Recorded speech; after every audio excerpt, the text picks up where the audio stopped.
Ayat 26 sampai 26. Pasal 28 ayat 3 sampai 6. Oke. Bisa dibaca rame-rame? Bisa dong. Bisa nak. Oke.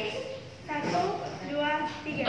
Ketika Paulus mengumpulkan bagi ranting dan mendalami-dalaminya di atas api, keluarlah seekor ular muda karena panasnya api itu, lalu menggigit tangannya.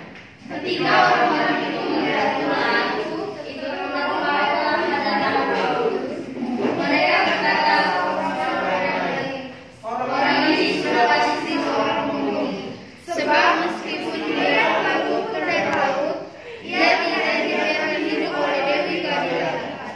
Tetapi Paulus membebaskan ular itu dalam api, dan dia sama sekali tidak menderita sesuatu. Namun mereka menyangka bahwa dia akan meninggal atau akan mati lepas ketika itu juga. Tetapi sesudah mengalami ini, mereka melihat bahwa tidak ada apa-apa yang terjadi padanya. Maka selanjutnya mereka berpendapat bahwa dia seorang dewa.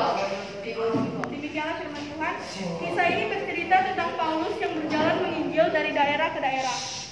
Suatu waktu, Paulus naik sebuah kapal. Saat tengah naik, terjadilah badai sehingga kapal itu karam. Namun seluruh awak kapal selamat. Dan ketika berada di tepi pantai, Paulus menyalakan api untuk menghangatkan badan.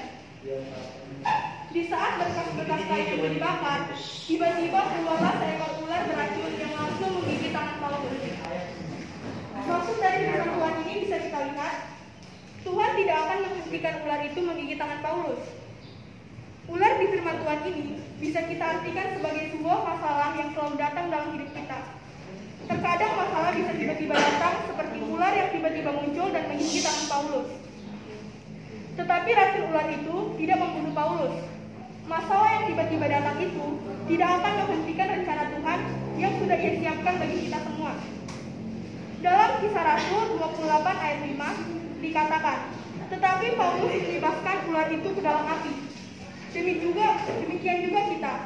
Di saat kita mendapat cobaan dan masalah, kita dihina, difitnah, dan dicela, baiklah kita bebaskan dan buang masalah itu dalam hidup kita. Jangan membuat itu sebagai dendam dan akhirnya kita berbuat dosa. Di bacaan ini tertulis lagi, tetapi ketika sudah lama menanti-nanti, mereka melihat bahwa tidak ada apa-apa yang terjadi pada Paulus. Teman-teman semua, seringkali saat kita sedang mendapat masalah, banyak orang-orang yang menanti kita saat kita jatuh, saat kita menyerah. Tetapi firman Tuhan berkata, engkau akan tetap berdiri.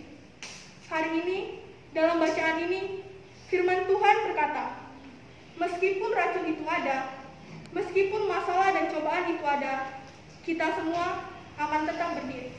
Amin.